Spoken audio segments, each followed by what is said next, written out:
This week in Pure Reinvention. I think Detroit right now is definitely going through an economic, psychographic, and demographic change, but it's one like I've never seen before. Episode 108, Regina Gaines, co-owner, Pure Vin. Engage, disrupt, adapt, repeat. You're listening to Pure Reinvention, the podcast for curious people. Here with my co-host, Monica Ware, president of Integrated Association Solutions. Monica, a great podcast with Regina, talking about a lot of cool things in downtown Detroit. Absolutely. Regina made me think about things that I'd never really thought about before, especially finding your voice in the reinvention of Detroit. There's a lot of sound wave out there today in the world, and I think every successful business needs to find their own voice. Absolutely. That distinctly your marketplace can connect to and resonate with. I think that as Regina talked about the new voice of Detroit, as Detroit is being rebranded, we sometimes tend to think of it as being resettled by the 20 and 30-somethings. And Regina had something very different to tell us about what's really happening downtown. Yes, Regina made a comment about the millennials and the baby boomers moving to downtown Detroit. Very interesting. I think from a healthy community standpoint, it's a lesson that a lot of us can learn about how to really create the healthy environment we want for our business. I think the other thing we should listen for is the more entrepreneurial spirit that Regina gained as a result of her shift back to Detroit and working in the project she's got right now. So let's listen. This episode of Pure Reinvention is sponsored by the Detroit Experience Factory, where they use interactive experiences and innovative resources to help newcomers and locals alike get more connected to the people, places, and projects in Detroit. Of the 5 steps in the Pure Reinvention process, which step do you most closely associate yourself with? I most closely associate myself to move. My favorite saying is that you have to move mountains sometimes to get to where you need to go. And that mountain can be heavy. Sometimes mountains are not meant to be moved. But if you can hit a good, crack in the ground, sometimes that mountain will move. So what is your superpower? Branding. That's what I'm good at. I've been able to position brands in a way where they're iconic and create, a lifestyle movement behind it. Describe for us a time most recently when you found yourself in an uncomfortable situation. I think in business, you're always in uncomfortable situations. I think the thing is, how do you handle the uncomfortableness? So I think every day I'm uncomfortable. And I think the best way that you handle that is by figuring out the things that you can do great, you can keep excelling at, not peak, and the things that you are challenged at, how you can figure out how to be good. So Regina, tell us a little bit about yourself and how you came to be co-owner of this business that you have. Well, I have over, telling my age, I have over 15 plus years, 20 plus years in the spirits industry. I worked with some of the top brands in the world. Some of them I even consider global brands, Moet and Chandon, Remy Martin. I've even worked for like HBO, Axe Body Spray. So I've always done national marketing campaigns for these type of brands. Chrysler, Daimler Chrysler at the time, to name a few. But my expertise has always been in the spirits industry and the wine industry. I took a short hiatus for about 7 years to kind of figure out what I wanted to do, but most importantly, as a single mom, to be a mom. I went back to school. Tony realized that I was lying and kidding to myself, that I could really go work for somebody else. And there's a certain reality when you finally reach that point, isn't there? Well, I think when you get a certain age, it's not so much of an age, but when you start interviewing for senior vice president positions again, they know the difference between those who wants to run a company or one who wants to eventually compete against the company. And those traits are very, very key. You can tell. So I was tired of making them to the final rounds, for this one spot. And I think they knew, oh, she'll be great, but how long will she be there? And you can say you can be there for 20 years or 10 years, but you really don't know where you at that point. And the reason why that is key is because when people are like myself, who is the burnt out entrepreneur who decides to go take a job, if they find something that sparks their interest again, and sometimes that's within the job that they're doing it at, then at some point you're trying to figure out how to find an entrepreneur's pathway again. So that is a hard reality, that conversation to have with yourself. And when you want an innovative mindset, you're a misfit, and you have to figure out where can you find your fit at. And that is a challenge. So talk about the House of Pure Vin. House of Pure Vin is a signature retail destination. We are a store that has a very upscale look, but we are very blue collar. We are where the novice can come in and learn about wines. We have a tasting room that is on site, and we allow consumers to meet and get vision of what the world looks like through the eyes of vineyard. One thing we also do is we put a very strong emphasis on Michigan. Michigan wines represent about $300 million in the economy for the state of Michigan annually. It also ties two industries together, which is agriculture and tourism. Just on a great two of the top three. Right, two of the top three together on agriculture. And in our research, the average person in the Detroit metropolitan area didn't even know that Michigan, 1, had vineyards, 2, we made great wines, and 3, where to buy them. So we decided that we were going to be that destination for where people can also explore Michigan wines, Michigan product. And where's a better place to do it on Woodward with Dan Gilbert? So that's how we came up with our. And on a day when we are testing the new M1 rail system. And you can actually just walk past our store and see us. And that's kind of how we came up with our name, Pure Michigan. And Vin means wine in French. So it kind of plays to the Detroit theme of French names. And we say it just like we say our French vocabulary is Vin, not Vin. Like we say Detroit, not Detroit. So we kind of did our grammatically incorrect. It's the Detroit pronunciation. Well, and that's why it's going to be a great partnership, right? Pure Michigan, Pure Vin, Pure Reinvention. Right. So as you dealing with Michigan State University in the state of Michigan, who are spending a lot of time and energy in terms of helping these vineyards grow, we are very excited to see where Michigan vineyards are going to be in 5 years, and we're kind of setting ourselves up to be a major player in terms of the retail space. So help me understand how this also connects to the reinvention of the downtown area of Detroit. I think you having a couple segments that are emerging downtown. You do have your 30-somethings and 20-somethings, but you also have your baby boomers. So you have a big, large baby boomers who also are moving downtown. And it's like you see these 20-somethings hanging out with these 60-year-old somethings. And first you think, is this grandchild relationship? And no, really what they are neighbors and they're friends. I think Detroit right now is definitely going through an economic, psychographic, and demographic change, but it's one like I've never seen before. So it's like a culture shock. The first thing that you mentioned, and I think maybe this is a great time to ask this, you mentioned you can move mountains if you can find a crack. Right. What does that mean? Well, the crack was a couple things. For me, in terms of this business venture, the crack was that it was no connection between this side of the state and Michigan wines. Here we are, we had this vineyard. Vineyards are here, and we have water, and there's no reason for us to not be able to make this into a huge industry. And if you are in Michigan on this side of the state, you really have nowhere to go purchase some of these great vineyards. So that was where I think a crack was. The second thing is that I saw Detroit coming back. I started talking to Bear Rock around 2014.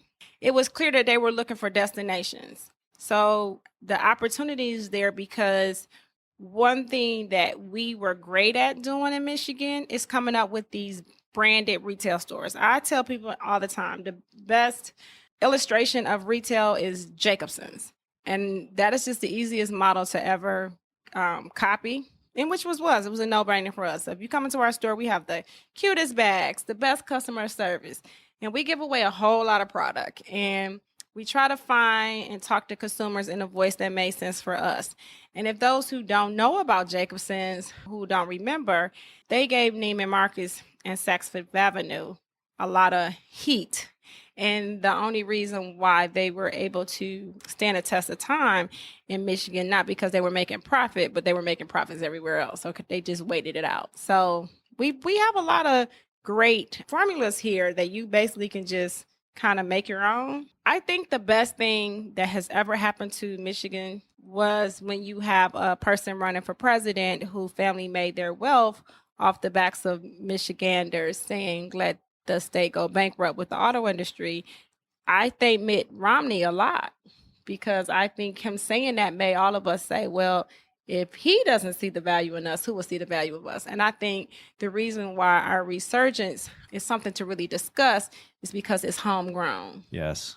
And It is homegrown. People are really looking out for each other. They're beginning to own that space. Right, but we've always owned, but we're no longer going to sell ourselves out again. Right. And I think, when we think about Spiegel, Scott Gregory, Winkleman's, Kresge's, we might not have Kresge's on corners anymore, but we still benefit from them all the time, what they're doing in the community. So not only the culture of ownership, right, but I think at times we forget after we do our work for so long that we have to remind people right, of how the great work that we're doing. And I think one of the things that Detroit has learned to do is not assume that everybody knows what kind of a great product we're producing, but now we're telling people over and over and over. And I think that one of the things that you can go wrong sometimes about coining yourself, the automobile state, the motor city, that all those other industries sometimes can get lost in the messaging. If you go across the latitude lines, Michigan actually hit they're on the same lines as the great vineyards from Bordeaux, France, and from Oxley. And if you go around, we actually hit Napa Valley. And we have something a lot of people don't have, and that's water. Mm-hmm. We have fresh water. We can almost do anything with season changes. We have the best universities in the world that will invest their research into figuring out ways for us to grow. And then we have hearts of lions where we don't know how to stop until we become on the top. And even though most people are not here from Michigan, but when I look on who's hot right now, if it's Google, JetBlue, the LA Clippers, the Miami Dolphins, the Buffalo Bills, they are all people that are from here. Yes. So, yes. Dan Gilbert, the list goes on. So, yes. How can you ever count us out? Well, and what I love about what you're speaking about is whether it's total manufacturing, right, which is one of the top 3 industries, whether it's total agriculture with the diversity of agriculture, not only a absolutely wonderful wine growing region on the west side of the state, but a state which creates more diversified agricultural products than anywhere in the world. Right. And a huge tourism industry. Absolutely. Tied into the fact that we have more freshwater shoreline than almost anywhere in the world. Absolutely. And so all of those things together mean that if you can't create a success story and a positive brand out of all that going on, right, as a brand person who really prides himself on branding, that's like a gift from heaven. And that's what I think.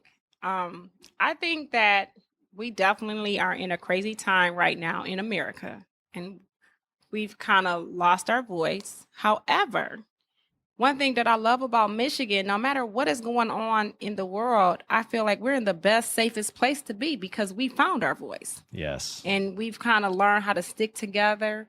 And some of the issues that the world is going through, if it's race, religion, age, dealing with not college population, we've kind of already figured out how to solve that and how public and private sectors can work together.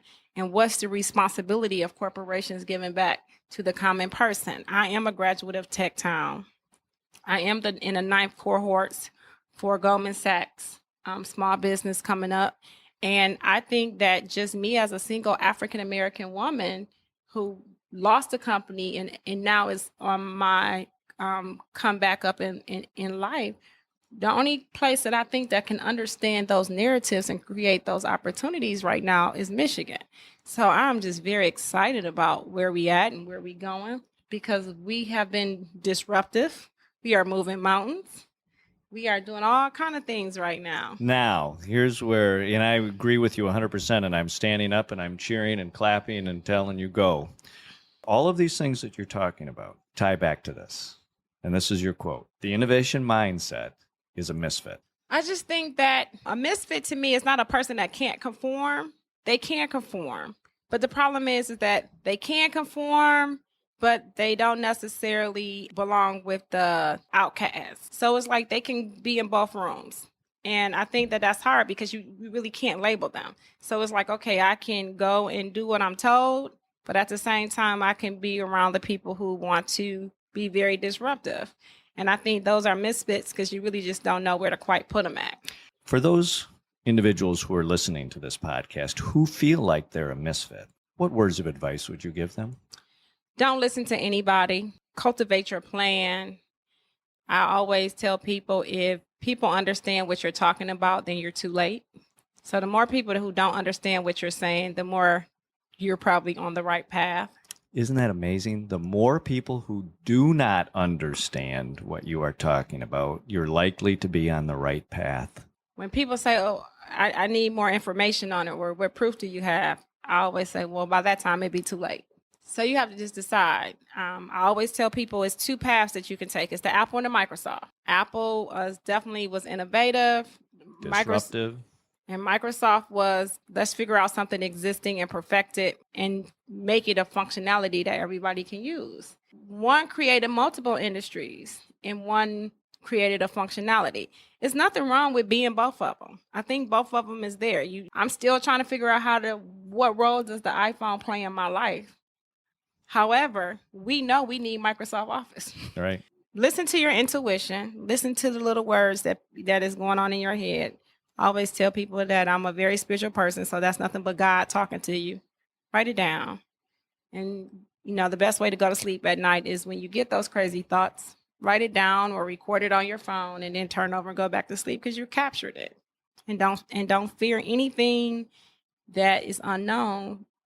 Fear the known, because if you reflecting on it, that means you didn't get it right. So move on from it. If people want to know more about the House of Pure Vin, how do they get a hold of you? The website, www.houseofpurevin.com. And we have great presence on Instagram, Facebook, as well as Twitter. We're still old fashioned, so website does carry all the details of the upcoming on everything. And we have great reviews on Google Plus and Yelp. And feel free to write a review. That always helps. And, we're downtown on Woodward, 1433 Woodward Avenue. And if you haven't been down here either in 3 months, 6 months, or a year, it's changing every day. We have so much to be thankful for. Come and support the businesses.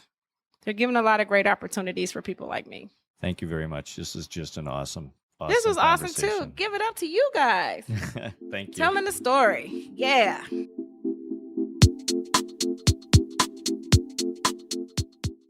Monica, it seems like in business today, we see very definitive marketplaces where maybe a business has a very old kind of customer base or maybe a very young customer base. But what we learned from Regina was that neither one of those may be ideal.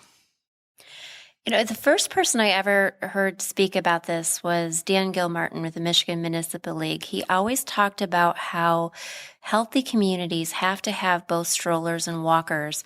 And I think that's the picture for us that Regina is trying to paint. We have millennials and baby boomers both moving into downtown Detroit. That is the model for a healthy community.